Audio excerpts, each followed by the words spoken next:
7వ అధ్యాయము 16వ శ్లోకము.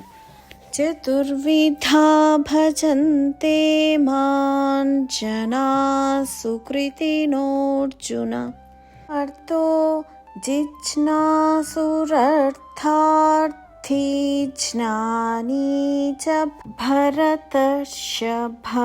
తాత్పర్యం: ఓ భరత శ్రేష్ఠ, అర్జున, శుభకర్మలను ఆచరించుచు సుఖ సంపదలను కోరుకునువారు శారీరక మానసిక సంతాపములకు గురి అయిన ఆర్తులు, ఐహిక విషయములపై ఆసక్తిని వీడి పరమాత్మ తత్వజ్ఞానమును పొందుటకు ఇచ్చగలవారు, పరమాత్మ ప్రాప్తి నందిన జ్ఞానులు అను చతుర్విధ భక్తులు నన్ను భజింతురు.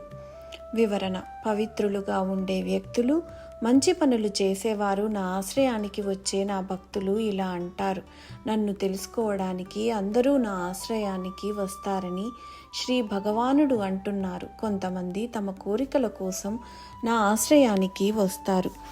ఇక్కడ 4 రకాల వ్యక్తులు భగవానుని ఆశ్రయానికి వస్తారని చెబుతున్నారు. ఆ 4 రకాల వ్యక్తుల గురించి చూద్దాం.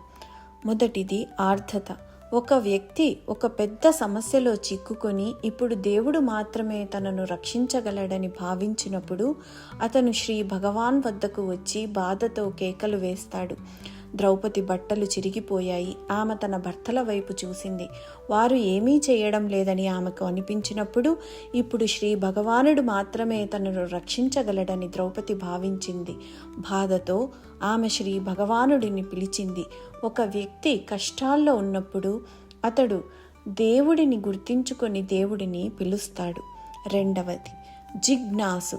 మనసులో శ్రీ భగవాను తెలుసుకోవాలనే కోరిక ఉన్న భక్తుడు. అతనికి దేవుడు తెలియదు, కానీ తెలుసుకోవాలనే కోరిక ఉంది. శ్రీ భగవాన్ నిజంగా ఉన్నాడా? అతను ఎలా ఉన్నాడు? అతను ఎలా కనిపిస్తాడు?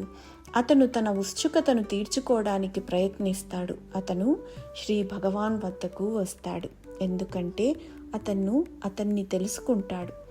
3వ రకం ఆర్థార్థి. అతను శ్రీ భగవాన్ని నమ్ముతాడు, కానీ దేవుని నుండి కొంత ఆశతో శ్రీ భగవాన్ వద్దకు వెళ్తాడు. నేను ఆనందం పొందాలి. అతను స్థానం, ప్రతిష్ట కోసం, పరీక్షలో ఉత్తీర్ణత సాధించడం కోసం, కొంత స్వార్థపూరిత ఉద్దేశాన్ని నెరవేర్చుకోవడానికి దేవుని వద్దకు వెళ్తాడు. ఏదైనా అడగడానికి అతను దేవుని వద్దకు వెళ్తాడు. సంపద మరియు ఆస్తి దేవుని దయ ద్వారా మాత్రమే లభిస్తాయనే భావనతో అతను శ్రీ భగవానుని పూజిస్తాడు. 4వ రకం జ్ఞాని. దేవుడు ఎవరో, ఆయన ఎలా ఉన్నాడో అతనికి తెలుసు. ఆయనను తెలుసుకున్న తర్వాత ఆయనను ఆరాధిస్తాడు, ఆయనను ప్రేమిస్తాడు, ఆయన ఆశ్రయం కిందే ఉంటాడు. దీనిని జ్ఞానోత్తర భక్తి అంటారు. శ్రీ భగవానుని పూర్తిగా తెలుసుకున్నందున ఇతనిని పరిపూర్ణుడు అని పిలుస్తారు. జ్ఞానవంతుడైన వ్యక్తి వారిలో ఉత్తముడని శ్రీ భగవాన్ చెప్పారు, ఎందుకంటే అతను శాశ్వతంగా అంకిత భావం కలిగి ఉంటాడు. మిగిలిన 3 రకాల భక్తులు తమ పని పూర్తయ్యే వరకే శ్రీ భగవాన్ ఆశ్రయం కింద ఉంటారు. వారి పని పూర్తి అయిన తర్వాత వారు దేవుడిని మరిచిపోతారు. కానీ చిన్న సమస్యలకు కూడా వారు శ్రీ భగవానుని గుర్తుంచుకుంటారు. కానీ పని పూర్తి అయిన వెంటనే వారు భగవానుని మరలా మరిచిపోతారు.